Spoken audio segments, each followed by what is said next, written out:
الحمد لله الذي خلق السماوات والأرض وجعل الظلمات والنور ثم الذين كفروا بربهم يعدلون هو الذي خلقكم من طين ثم قضى أجلا وأجل مسمى عنده ثم أنتم تمطرون وهو الله في السماوات وفي الأرض يعلم سركم وجهركم ويعلم ما تكسبون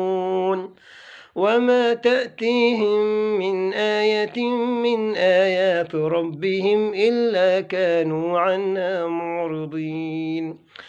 فقد كذبوا بالحق لما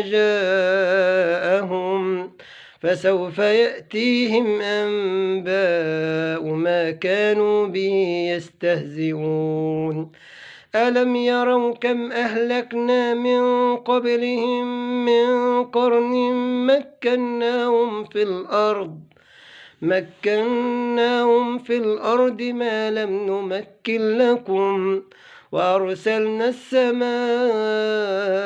عليهم مدرارا وجعلنا الأنهار تجري من تحتهم